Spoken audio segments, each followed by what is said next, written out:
Hi, a good day.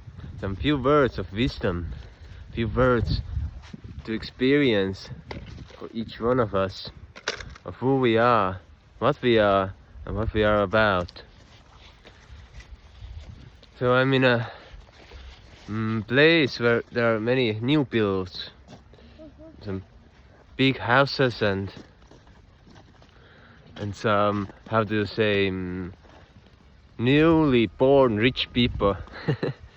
But actually we all are rich, and we all are born rich, and the justification and documentation shows that, but many of us don't know that and do not apply it in our lives. But that's another topic.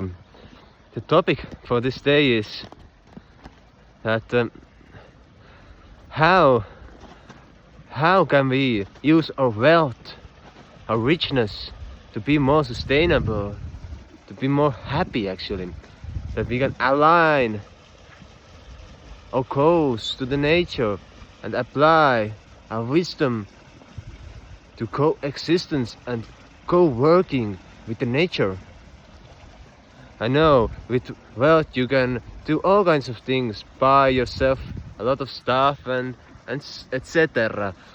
But you can also build yourself a sustainable house from natural materials using hempcrete, for example, or you can use natural stone, limestone, you can use wood, you can build a log house, but you can plaster it afterwards, you can put reed mats over there and lime plaster, clay plaster. You can make modern interiors and exteriors with natural materials. It's about just leaving out those petrochemicals, making your sewage with clay pipes, and using, instead of composite tubes, you will use the copper piping, and so on. You can always achieve that, and you can always make that. It's about your own choice. It's about your own desire.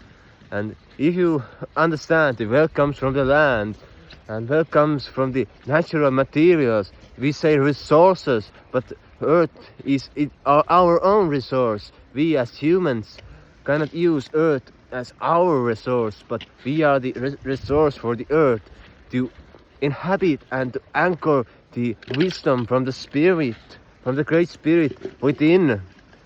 So we are the servants of the land.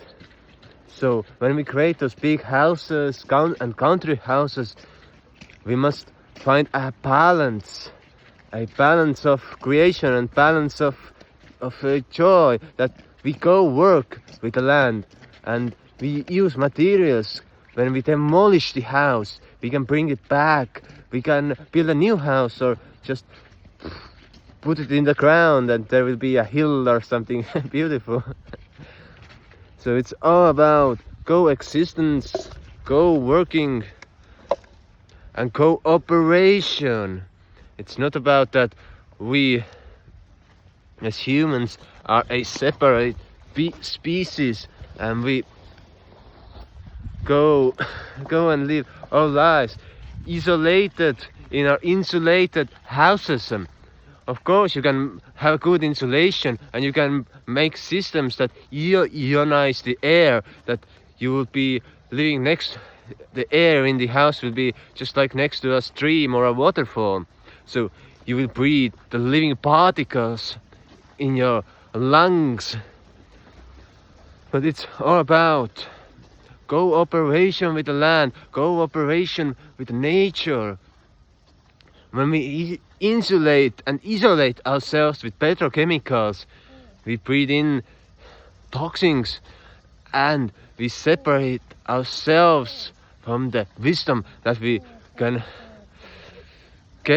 receive from communication with trees, with the land, the power of grounding. You can make floors that are grounded, stone floors, and you bring metallic wires, copper or steel wires into the ground, and you will be grounded with your feet inside the house. You can ionize the air, but I don't mean those ionizers that they sell in the stores.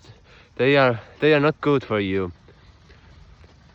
It's about finding those natural solutions and improving this technology that is already available, and creating a space of cohesion. Like I was in the summit of EcoLISA, that is the European grassroots organization that connects the eco villages, the green doings, the green entrepreneurs with the European Parliament. So they create legislation and other stuff like that. So it's a bureaucratic organization, and we were making the agreement or the main letter, how you call it, with the organization, that the main principles from which it works, and it had different principles, that we should respect the land and so on. But then there was this thing that the earth is a resource that humans can use, but they have to use it sustainably. And I felt like I was the youngest person in the room, and I was like, whoa, no, this does not work. This is disgrace for the earth. The earth is not a resource, but we are a resource to the earth, and we have to be shepherds that caress the planet, that work with the nature, that help the planet to thrive. We are not the ones to use the planet as resource. So they all looked at me, and then they started thinking like, whoa. And then they changed the main, how do you say it? I can't. The main letter of the organization, the main principle. So it's all about taking care and giving jurisdiction to the natural places, that we can defend our forests and rivers, and we can sustain and create natural habitats that have been destroyed. This decade is the decade of restoration of the natural world, and we can be wealthy. As through the jurisdiction, we all are wealthy, and we all can create richness through trading, through commerce, but we just have to choose the right materials and improve the technology, that instead of plastic bottles there will be seaweed bottles, and from the plant fibers, and there are so many green technologies being developed, and all of them are not good for the environment. Like the wind energy is destroying natural habitat from around the perimeter of 5 to 10 kilometers, where you can see a wind park or wind turbines. They are destroying the natural habitat by the noise, that the many animals cannot breed there, birds cannot nest, many birds collide with the turbines and get destroyed or get killed. So we had to choose our technology, and have to choose how we comply with the earth and her laws and her rules. We are the guardians of the planet, and we are the guardians of the galaxy as well. We have to represent our planet, as we will encounter some other species, aliens, not the aliens, but interdimensional beings. We have to represent the earth.